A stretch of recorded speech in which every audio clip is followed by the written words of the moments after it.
And our first main topic today gets submitted to us by Raza Hyder, who writes, "Hey, John. After some spin-off series, a 1985 sequel, and Disney's 2013 prequel, Oz the Great and Powerful, it seems that we'll be getting a remake of the beloved 1939 classic, The Wizard of Oz. Deadline has reported that Watchmen director Nicole Kassell is set to reimagine the wonderful world of Oz for New Line and Warner Brothers. On a list of films that shouldn't be remade, The Wizard of Oz is very much on there. What do you think of a remake of the classic that has been cemented in Hollywood history for nearly 82 years? All right, thanks a lot for sending that in, man. And yes, Nicole Kassell, we were just talking yesterday, Rob, about one of the writers of the Watchmen series getting picked up. And now the director of that series, Nicole Kassell, has been picked up to do this reimagining, if you will, this remake, if you will, of Wizard of Oz. This is what comes to us from the folks over at Deadline who write, that's Nicole Kassell, her selection follows an extensive director search by New Line and Warner Brothers to find a visionary filmmaker to reimagine the wonderful world of Oz. They liked what they saw in how Kassell acted as a meticulous world builder in overseeing every step of the Watchmen production, setting the show's striking visual tone with no detail overlooked and weaving visual cues from the panels of the comic into the series as delicate Easter eggs for fans. Kassell also demonstrated the ability to adapt challenging materials, breathing new life into DC's revered and notoriously difficult to adapt graphic novel." So that comes to us from the folks over there at Deadline. All right, let's address the first part of this before we get into the specifics. You know, one of the things Raza writes is, this is a movie that should not be remade. There are numbers of films that shouldn't be remade. This is one of them. This is a film that shouldn't be touched, shouldn't be remade, all that kind of stuff. You guys know basically my basic philosophy of remakes. There's no reason not to do remakes. It's just that simple. If you do a remake and it's good, great. We have a new film that we like in our library. If it's bad, oh well, it's a bad movie just like any other bad movie. We'll forget about it and it doesn't affect the existing thing.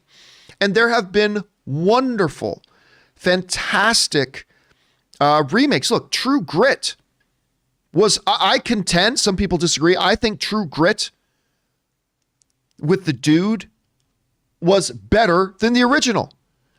The Departed by Marty Scorsese maybe wasn't better than the original Infernal Affairs, but it was good enough to win Best Picture at the Academy Awards and win Marty Scorsese his first Best Director award. I contend that George Clooney and Brad Pitt and Matt Damon's Ocean's 11 was better than the original Sinatra one. That's a remake. Dawn of the Dead, Rob. A lot of people like the remake of Dawn of the Dead.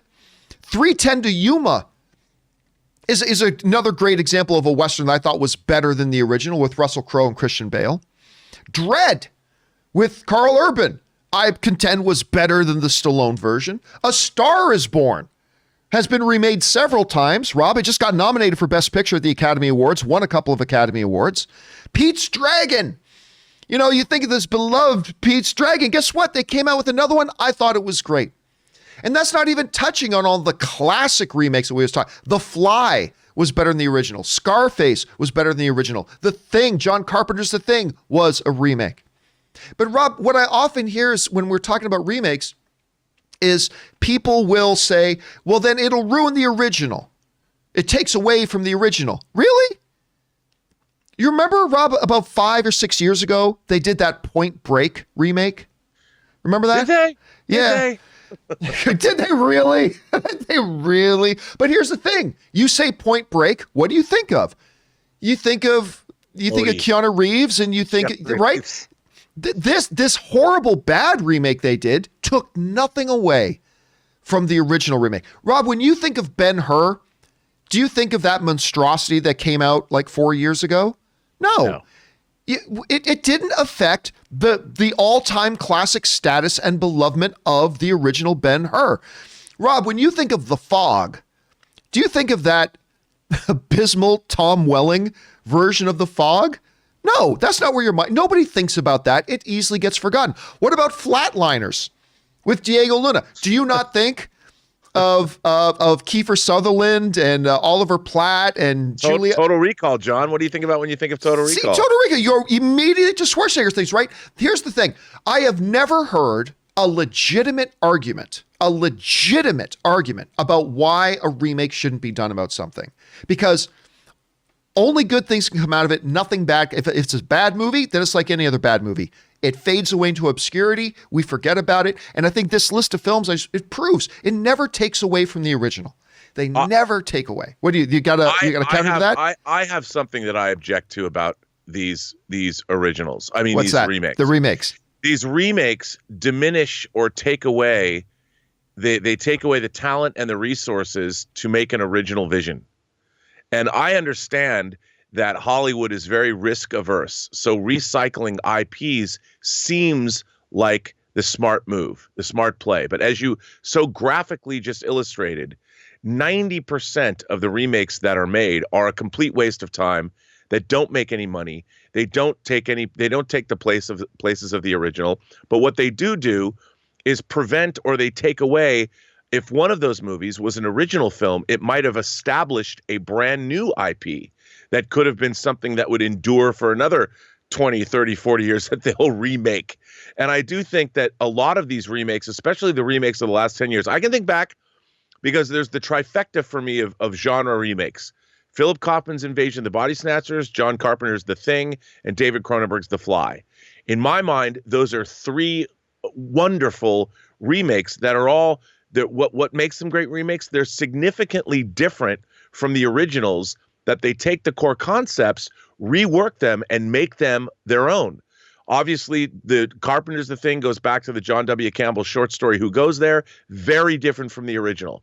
David Cronenberg's The Fly takes the central idea, makes it very, very different. And so those films stand on their own as legitimate visionary works. And the other movies, the difference is these other movies are decided upon by a studio. They're corporate decisions. Like we're gonna remake RoboCop and Total Recall, or half of John Carpenter's oeuvre, and they're not approached by filmmakers that are like, I have an idea about how I want to remake. Like when Lee Wanell does The Invisible Man, it's a brand new take. It's a new modern take that does not besmirch the old time original, but it advances the idea of the Invisible Man because you have an auteur bringing a vision to it. And I think those remakes are great. Same with the Departed. You know, Martin Scorsese has an interesting take. It's different, but it honors the original. And that's, if you're going to have a remake, it should be driven by a filmmaker, not some corporate decision to make extra money by a studio. That never works. Yeah, but I think you just proved the point, though, right? Is that sometimes these remakes are filmmaker driven. Like you mentioned, The Departed, 3:10 to Yuma. I think, again, if I know a lot of you guys haven't seen 3:10 to Yuma with Christian Bale. But that was a good. Yeah. I agree. That was James Mangold, right? Right, Mangold did that. Where would we be without the Ocean's 11 films? I mean, so that was really driven by a new take. So it proves that a lot of these can. Now, my one objection to your objection about how they make other potentially original films not get made. More original film gets made today than in any other time in Hollywood history. Like we've gone through and done the statistics before. We've run through like an entire release schedule. I think it was like of 2019. Sure. And there was more original films made in 2019 than in any other time in Hollywood history, and any time in global history. What is also true is that there were also more sequels and remakes done than any other time in history as well. But I think that statistic just goes to show that it's not like sequels or remakes are preventing original film from getting made. There's more original film being made today than any time in history. So I just don't see the down part, and especially when you come to something like Wizard of Oz, right? When we get to Wizard of Oz, even I will admit, Rob, that as somebody who's like, go ahead, remake everything. F it, remake Star Wars. Go ahead, remake anything. I'm cool. If it's good, excellent. If it's not, we'll forget about it. And I still got the original. But even I have to admit that there are certain films that you bring into the conversation that even I, who is F it, remake everything, will go, ooh, and make me pause a bit. The Godfather. I mean, at the end of the day, I'm cool if somebody wants to make The Godfather, but I got to admit, I get a little, whoa, wait a minute, remake Godfather? And Wizard of Oz is one of those. But as our person asking the question pointed out, it's already been done a lot. Now, here's the interesting thing about Wizard of Oz, is that it is public domain. The book of the Wonderful World of Oz is open in public domain. Mm-hmm. Anybody can make, Rob, you and I, if you and I want to make a Wizard of Oz movie, you and I can. It's totally open public domain.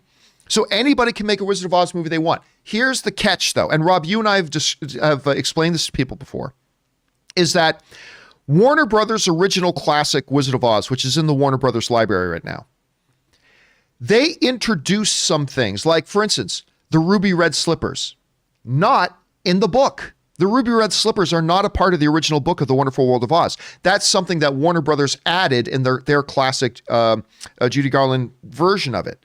So if you and I wanted to make a Wizard of Oz movie, we can do anything that's in the book, but we can't use the ruby red slippers because that belongs to Warner Brothers.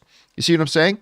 But here's the neat thing. So that's why when you go back and watch that James Franco Wizard of Oz movie that Sam Raimi did, by the way, I got a kick out of that movie. I kind of like it. It wasn't great, but I kind of liked it. But that wasn't done by Warner Brothers. They couldn't use ruby red slippers. They couldn't use a number of things that were in there, but they could do everything else. The interesting thing here is that this is New Line, which is owned by Warner Brothers, which means everything that was in the original book they can do because it's public domain, and anything that was in the original movie can also be done because it's owned by Warner Brothers, which is kind of interesting. So I'm kind of the mindset here that, like I do with most, I admit that hearing Wizard of Oz remake, maybe my back gets up a little bit. But listen, if she makes a terrific movie, it doesn't have to be as good as the original. Just give us another good movie that we can sit down in an evening, pop on and enjoy and watch and just be taken away to a magical land. If she gives us another great one, fantastic. And if it's bad, then it's bad. Have you seen Return to Oz that Walter Murch directed during the mid-'80s? I did. I did. I was a fan of that movie. I mean, it's very different.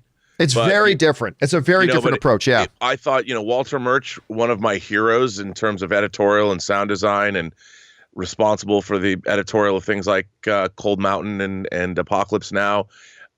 He's an amazing guy, and I thought he made a really legitimate film in that. And you could absolutely see, if you have, to me, going back to a literary source is different than just a simple remake of a movie. Like, for instance, that's why John Carpenter's The Thing is good, because they went back to the source. And there's those books, the Frank L. Baum, the Oz books are so interesting and unique.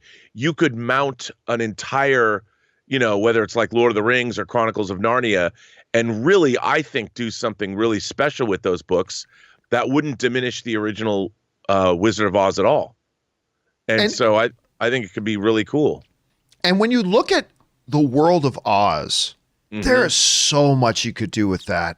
I mean, it's such a magical, wonderful, incredible world. And I just think it's it'll be interesting to see what they're able to bring. And again, with Nicole, if she can bring some of that sensibility and that world building that she brought to Watchmen, if she can bring that into Wizard of Oz, it could be a win, or it could be a complete unmitigated disaster. We'll have to wait and see. Question is, guys, what do you think about this? Them trying to do a reimagining, if you will, of Wizard of Oz with the maker and the director of Watchmen. I think it's a good thing to try. May work, may not work, don't know. What do you guys think? Jump down into the comment section below and let us know your thoughts. All right, guys.